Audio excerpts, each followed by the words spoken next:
Rashad originates from well, my real name is Jamal Bowden, Jamal Rashad Bowden. So as you can see, just Jay Rashad. But my mom gave me that name, to my knowledge. Maybe my mom and my dad, but it came from the basketball NBA players Jamal McGlory, Jamal Mashburn, and then the Rashad part came from the commentator Ahmad Rashad. I think my mom said something like, oh he kind of cute, and I like that name, so that's what I'm gonna give you. I'm like, all right, bet we could do that. But Jay Rashad, where I really even started rapping, bro, it's kind of funny. I always used to like freestyle in the car with my boys, or freestyle with my boys. They'd put a beat on, I'm like, let me hear something more. So long story short, I really started recording like had to be last year, and it all started off a bet. So I'm in the car with my boys, and I'm telling my boys like, yo, I think I'm about to go back to grad school, but I don't think I meet the GPA requirements. And I just put in my application just because, and they was like, yeah, you gonna get in, man, like it's gonna work out. And I'm like, man, I don't know, bro, like I don't even know if I want to go back to school, but I know I need to get out of Durham because it's something that I need somewhere outside of Durham. Just even if I come back, it's something that I need. I got to get out, and Chicago was a perfect way out in terms of building my professional career and on the personal development and my professional development as well in terms of the nonprofit sector and youth development, so on and so forth. But pretty much we made a bet. My boys thought I was gonna get into school.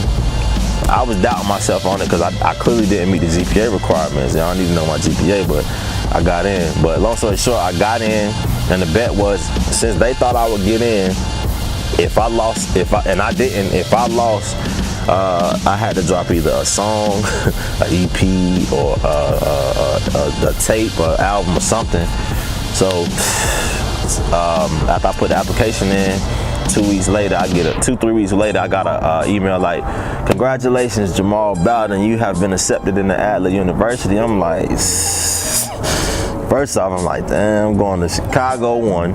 Then I got to drop this tape or this project 2. It was a win-win, but it was definitely a win-win because I was stepping out of my comfort zone in terms of doing something that I wanted to do, but I was fearful of.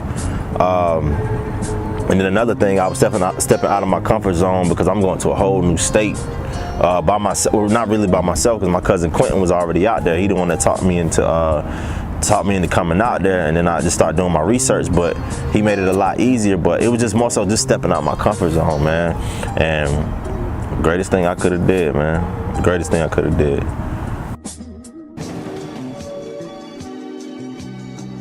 Right now, we currently in my hometown, Durham, North Carolina, Bull City. But yeah, so we in Durham, North Carolina, man.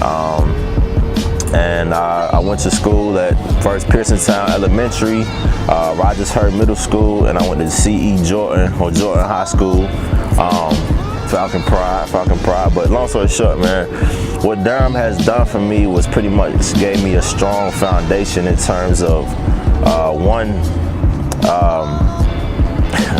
funny to say, but Durham gave me those strong roots that I needed to go anywhere in the world and be able to survive one and accomplish whatever I wanted to too. Mainly because you had to have one tough skin in Durham, and you had to have a short memory because it's a lot of things in Durham that you might not have wanted to see, or you might not have a lot of control over, like your environment. Clearly, you didn't choose what house you stayed in when you were growing up, who your cousin was. That's anywhere, but who your cousin was that used to slang dope, or who your auntie was that used to buy the dope, or whatever the case may be. And I'm not necessarily saying that was my situation, but I know a lot of people that I grew up with had to go through that. But I'm not to bash my city on a more positive note. Durham is super rich in culture, especially black culture, the arts, entrepreneurship with the Black Wall Street movement. It's rapidly growing. The food is great. Durham is super loving and super community oriented.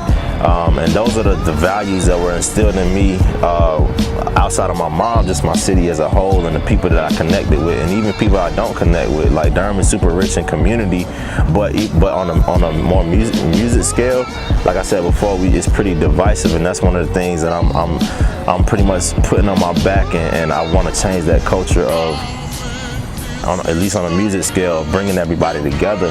Whether we got two different sounds, it's something that we can connect on. And if that one factor is we want to shed light on Durham in a more positive light, because I know at least in the media, Durham gets bashed consistently for crime, killings. Our school system is pretty good here. I can't bash that. It definitely it did me some justice. But in a nutshell, man, I just really want to shed a more positive light on my city, because I get tired of going places, especially in other North Carolina cities, and people ask me where I'm from, and I say Durham. They're like, oh, damn, I should have bought my bulletproof vest. Or, oh, damn, y'all crazy out there. Durham, y'all wild out there. And Durham, it's like, man, there's crime everywhere. People kill each other everywhere, man. Like, it's not a lot of opportunity here in terms of on a national scale. But what Durham does is, like I said, it just gives you that tough skin to be able to thrive and survive no matter where you are outside of the city. Some people never make it out, some do, and most that do are usually very, very successful. And whatever it is they're doing, man. But like I said, it's a lot of entrepreneurs here that come out of here, and I love my city. I went to college at, got my undergraduate degree at Winston-Salem State University, ran Pride. I was there for 4.5 years. Nobody graduates in 4. You're a good one if you do. But yeah, I graduated in 4.5 years. I got there in 2010. I finished December of 2014, but I walked in May because we only had one commencement, May 5th, 2015. And Winston did a lot for me in terms of personal development. That's when I really stepped into my entrepreneurial journey and on my mission to really develop and create new things for my community and my people. This brand right here, the caps, is where me and my boy Derek Bernard, I call him Bean. That's what we started at Winston. We got crazy love and support out there at Winston. No matter what I put my hands on at Winston or put out into the Winston community, Winston showed love. I even started my community enrichment organization, which is G3 Community Enrichment at Winston, or G3 Rams at Winston.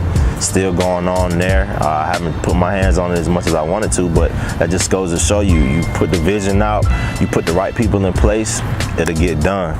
So pretty much that G3 pretty much just gave college students an opportunity to actively engage in their communities by putting together like meaningful service projects, whether that's adopt the highway, feeding the homeless, campus cleanups, community cleanups, just volunteering at all. That was one of the main things we had the students doing outside of them being in a fraternity or sorority. It was just the common student. That's what they were passionate about. They got an opportunity through G3. But like I said, Winston was nothing but love, man. I got nothing bad to say about Winston. I love Winston. I ain't been to homecoming about 2-3 years, but I see y'all soon. But now I'm in Chicago, man, getting my master's degree and master's in public administration and public policy.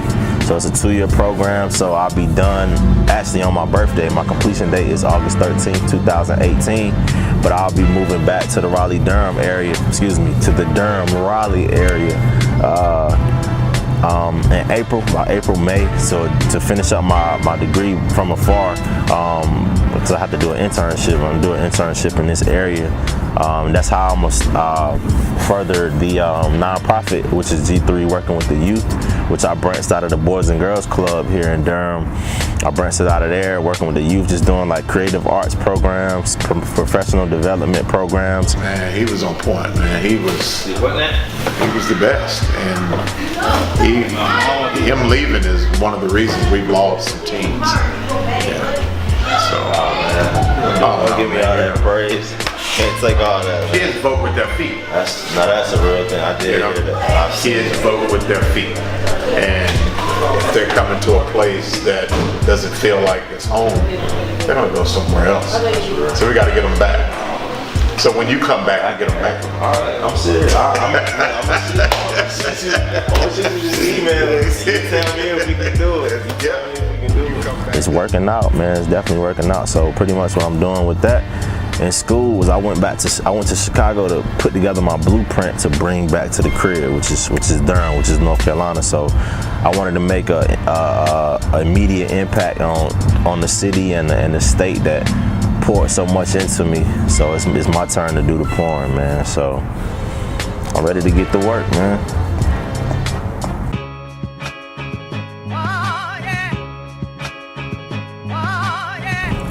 To describe myself, man, I would pretty much say I'm super positive. I'm super, this is what I've been told, I'll say, not self-proclaimed, but super positive, inspirational, motivational, uplifting, insightful. There's a lot of different adjectives and words I can use, but those are the main things that I try to build my brand around, especially positivity, because no disrespect or no diss to mumble rappers, but I'm not much of a fan. But right now, I need now more than ever, we need to be heard. I can't hear you when you mumbling off the lean, bro. I need you to speak up when you speak to me so I can hear you and feel you. Because right now, I need guidance more than ever. And when I say me, I mean a young black man. I need guidance more than ever. So I need you to hear me and enunciate your words when you speak to me like a man. So that's pretty much, this is me talking to my listener, or my listener talking to me. Somebody that's yearning for love and appreciation and guidance and respect and just yearning and looking for a blueprint. So Jay gave y'all the blueprint. I'm just trying to give you the manual. A blueprint comes with a broad vision of what it's going to look like, but a manual is a step by step. So pretty much how I try to put my approach in music is more so solution oriented. Anybody can state a problem, nag and complain, but who's actually giving you the solution to a problem? Whether it's your problem, your brothers, your mothers, your father, or anybody, or your sisters. Like, at the end of the day, we all got the same or similar issues. It just comes in different forms, in various forms. So what I'm trying to do is, with the knowledge that I've gained, I'm trying to guide the next individual so we can all grow together, which is pretty much my motto. So gain, guide, grow, which is the motto for G3, which is my brand, which is the people's brand, because I don't do this alone. I don't do this for myself. So the motto is gain knowledge, guide others, grow together. So the knowledge that one gains, like I said, helps the next individual guide, or helps one person guide the next individual. So you guide somebody else, which we all grow together. So that's essentially it, man. Right now, earlier this year, I put out my first project. It was an EP called Born Day, the EP, and it was called Born Day because I dropped it on my birthday, which is August 13th. It was a 6-track EP. I released it on SoundCloud, and my first single that came off that EP was called Let 'Em Know. I put that on all digital streaming platforms, so go get that. Come get that support. And what I plan to do when the music gets to a certain point where we can really start accumulating a lot of money off of the EP is put it back into community enrichment programs like G3 or any other program with a similar vision, or just to help out somebody in the community, whether it's the homeless, whether it's a program for the homeless, whatever it is that will embody and embrace positivity and uplifting the community, we're down for it. So I pretty much want to give away a portion of my proceeds back into the community, man, because like I said, right now in this era we living in, we need it more than ever. So one of my mottos that I try to live by is become what the world needs.